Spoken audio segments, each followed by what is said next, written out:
आज मैं आपको जो कहानी सुनाने जा रहा हूँ ये ऑनलाइन जॉब्स के बारे में है। यह हादसा सच में हुआ था। जिसके साथ हुआ था मैं उसका असली नाम तो आपको नहीं बता सकता, लेकिन अगर आपको वीडियो अच्छी लगे तो चैनल को बस सब्सक्राइब कर देना। तो चलिए स्टार्ट करते हैं वीडियो को। इंटरनेट पर काफ़ी दिनों तक तलाश करने के बाद फाइनली एक ईमेल आया संकेत के पास। Your CV has been shortlisted for the job in Bangalore. Send you two passport photos and scan copy of your passport. सारी चीज़ें संकेत ने तुरंत ही भेज दी और 3 दिन बाद मेल पर उसे जॉइनिंग लेटर मिला। कंपनी ने पहले 15 दिनों के लिए गेस्ट हाउस अरेंज करके दिया था। फ्लाइट पकड़ के संकेत सीधा बेंगलोर पहुंचा।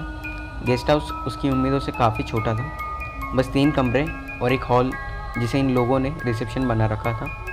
इस गेस्ट हाउस की देखभाल करने वाले सिर्फ 2 ही लोग थे, एक यहाँ का रिसेप्शनिस्ट और दूसरा रूम सर्विस बॉय जो किचन का काम भी देखता था।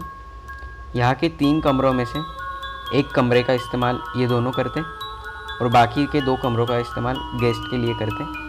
ये संकेत को गेस्ट हाउस के कमरे में घुसते के साथ ही घुटन सी होने लगी, क्योंकि पलंग, अलमीरा, ड्रेसिंग टेबल और टीवी की टेबल और चेयर की वजह से उस कमरे में पाँव रखने तक की जगह नहीं थी। संकेत बिस्तर पर लेटा टीवी देख रहा था कि उसकी नज़र ड्रेसिंग टेबल के आईने में पड़ी। नज़र पड़ी आईने में, उसने देखा कि कोई ठीक उसके सर के ऊपर वाली खिड़की से उसे कोई देख रहा था। संकेत जैसे ही पीछे पलटा वैसे ही किसी ने उसके दाएं कंधे पर अपनी सांसें छोड़ी। इससे पहले कि संकेत बाईं तरफ घूम के देख पाता कि तभी उसका फ़ोन बज उठा। देखा तो फ़ोन उसकी गर्लफ्रेंड का था। उसने रिक्वेस्ट की थी कि संकेत अपनी कुछ फ़ोटोज़ क्लिक करके उसे भेजे। सारी बातों को भुलाकर संकेत ने अपनी कुछ फ़ोटोज़ क्लिक की और अपनी गर्लफ्रेंड को भेज दी।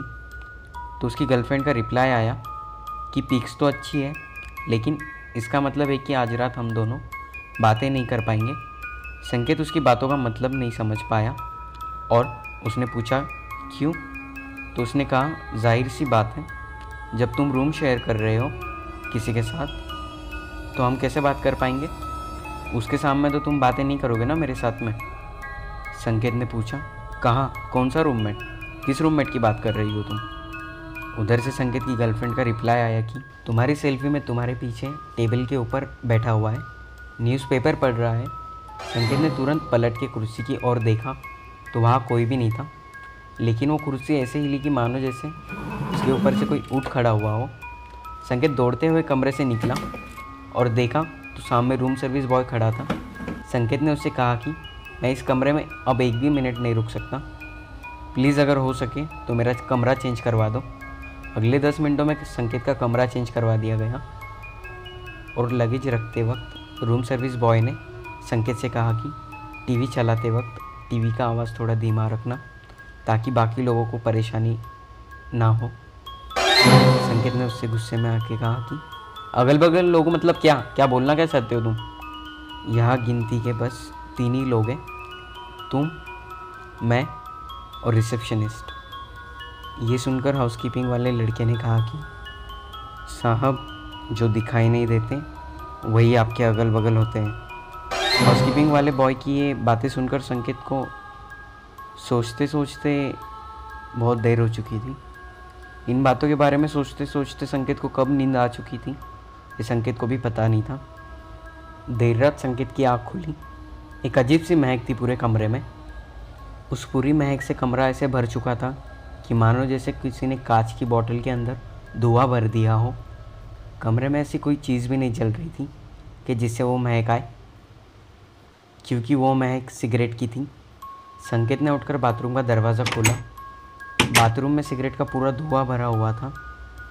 संकेत उस कमरे में अकेला था और ना ही उसे सिगरेट पीने की तलब थी। बाथरूम में जो खिड़की थी संकेत ने उसे खोलकर बाहर की ओर देखा कि कोई बाहर सिगरेट तो नहीं पी रहा। तभी उसे ऐसा लगा कि मानो जैसे कोई उसके बगल से गुजरा हो। दरवाज़ा हल्के से बंद हुआ और किसी के उसके कमरे में चल के जाने की आवाज़ आई। संकेत ने बाथरूम का दरवाज़ा खोला तो पाया कमरे की दीवारों पर चप्पलों के निशान थे। बाथरूम से निकलकर पलंग तक जाने के बिस्तर जिस तरह से एक तरफ से दबा हुआ था, मानो जैसे उस पर कोई लेटा हो, उसने तुरंत ही वो पिक्चर्स क्लिक करी और अपनी गर्लफ्रेंड को भेजी और पूछा कि इन फ़ोटोज़ में तुम्हें कोई दिखाई दे रहा है क्या। जवाब तुरंत ही आया, हाँ ये बिस्तर पर तुम्हारा वही तो दोस्त है जो पिछले बार न्यूज़पेपर पढ़ रहा था। मैसेज पढ़कर संकेत ने रिसेप्शन पर जाने के लिए जैसे ही दरवाज़ा खोला तो वहाँ हाउसकीपिंग स्टाफ खड़ा था।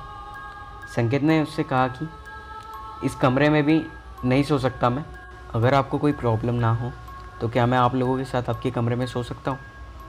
रूम सर्विस वाले ने कहा, हमें कोई प्रॉब्लम नहीं है, आप चलिए हमारे साथ और सो जाइए हमारे कमरे में। कमरे में जाकर संकेत ने सारी तस्वीरें खींची और उसने अपनी गर्लफ्रेंड को भेजी। कहीं यहाँ भी तो कोई नहीं है जिसे वो नहीं देख पा रहा हो पर उसकी गर्लफ्रेंड को वो दिखाई दे रहा हो। गर्लफ्रेंड का कोई रिप्लाई नहीं आया, शायद उसे नींद आ गई थी। संकेत के दिमाग में दोनों कमरों में हुए हादसे की बातें ही चल रही थी। तो उसने रूम सर्विस बॉय से पूछा कि क्या पहले भी यहाँ लोगों के साथ ऐसे हादसे हुए हैं, क्या वही ऐसा शख्स है जिसके साथ मैं पहली बार हो रहा हो, और ये सारी चीज़ें होने की क्या वजह है। रूम सर्विस बॉय ने बताया कि इस कंपनी को यह गेस्ट हाउस 5 सालों पहले बहुत सस्ते दामों में मिल गया था, क्योंकि इससे पहले जब यह मोटेल था तब एक अमित नाम का लड़का नौकरी ढूंढने के लिए बेंगलोर आया था। उसे नौकरी नहीं मिली थी पर उसने सुसाइड किया था। तब से लेकर आज तक गेस्ट हाउस में कई लोगों को उसकी मौजूदगी का एहसास हुआ है। संकेत ने तुरंत अपना मोबाइल निकालकर तुरंत कहा, क्या तुम्हें इन तस्वीरों में कोई दिखाई दे रहा है। रूम सर्विस बॉय को सिर्फ वो और संकेत ही दिखाई दे रहे थे। हल्की रोशनी में संकेत ने किसी को रूम के अंदर आते हुए देखा कि कोई तो कमरे के अंदर आया और वो सोने चला गया। शायद ये इस होटल का रिसेप्शनिस्ट होगा। लेकिन थोड़ी ही देर बाद दरवाजे पर दोबारा से दस्तक हुई। रिसेप्शनिस्ट वहाँ आया और अपने बेड पर लेट गया, पर थोड़ी ही देर में दरवाजे पर एक और दस्तक सुनाई दी। रूम सर्विस वाले ने दरवाज़ा जाकर खोला तो एक और आदमी वहाँ पे आया। संकेत ने हाउसकीपिंग वाले से पूछा कि ये कौन है। उसने कहा कि यहाँ का रिसेप्शनिस्ट। अगर ये रिसेप्शनिस्ट है तो ये कौन है जो यहाँ पे इतनी देर से था। रूम सर्विस वाले ने संकेत से उसका हुलिया पूछा। संकेत ने बताया कि घुंघराले बाल, 5 फीट हाइट। ये चीज़ें सुनकर उस स्टाफ का मुंह खुला का खुला रह गया, क्योंकि ये अमित का हुलिया था। ये सब जानने के बाद संकेत बिस्तरे पर और सो नहीं पाया। वो उठकर बिस्तरे पर बैठ गया और उठकर जाकर टेबल पर बैठा, और टेबल पर बैठने के थोड़ी ही देर बाद एक और आदमी उसके सामने आके बैठा और कहने लगा कि congratulations, your resume has been selected for the job. कल पहला दिन है जॉब का, ऑल द बेस्ट। मानो जैसे संकेत का सपना टूटा हो और देखा वो चेयर पर ही सो गया था और होटल के दोनों स्टाफ भी उस कमरे में नहीं थे। कमरे से निकलकर रिसेप्शन पर गया तो स्टाफ वहाँ पर भी नहीं था।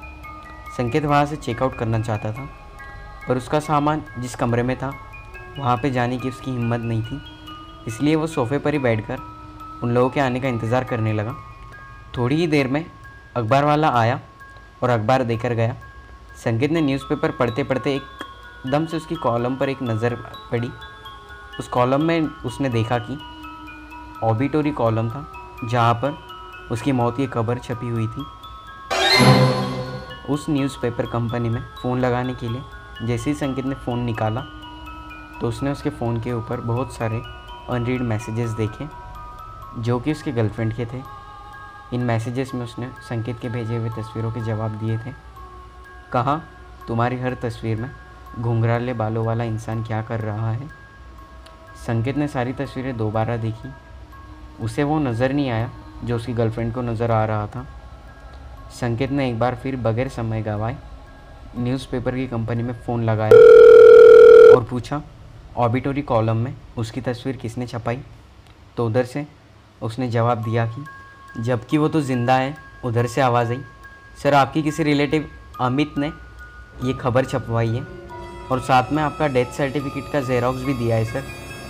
संकेत ये सोचने लगा कि ये हो क्या रहा है। उसने अपना बैग लेने तक का भी इंतज़ार नहीं किया। और सीधा उस गेस्ट हाउस के बाहर निकल गया और बाहर निकलते के साथ ही एक कार एक्सीडेंट में उसकी मौत हो गई। मैं हूँ आमिर और ये थी आज की कहानी। By the way, congratulations, your resume has been selected. इस गेस्ट हाउस में हमें आपकी सेवा करने का एक मौका तो दीजिए।